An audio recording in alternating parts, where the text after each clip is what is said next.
কতবার কইলাম বৃদ্ধাশ্রমে পাঠায় দাও, বৃদ্ধাশ্রমে পাঠায় দাও, না আমার কথা কে শুনে?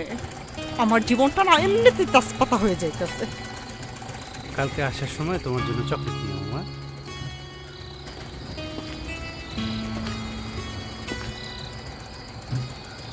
বাবা জহির আইসো?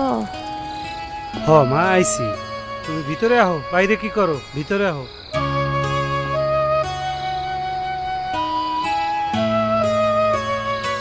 না বাজান থাক, ভিতরে আউন লাগবো না। আমার বেদনার ওষুধটা আনছো? না মা, আমি তো আজকে একটু ব্যস্ত ছিলাম, আনতে পারিনি। আসার সময় ডাক্তার কাকাই কইছে তোমারে 2-3 দিনের মধ্যে একটু চেক আপ করতে নেওয়ান লাগবো। এক মাসে কয়বার চেক আপ করার লাগে? সেই মাসের শুরুতে একবার চেক আপ করাইলা না? ওষুধ কি ভাতের মতো গিলা গিলা খায় যে প্রতিদিন ওষুধ আনা লাগে?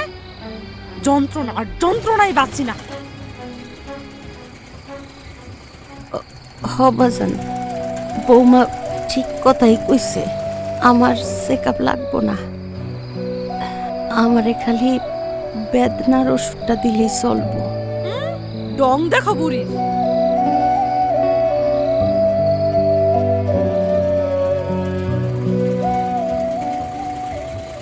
শুনছো বুড়ির কথা শুনছো?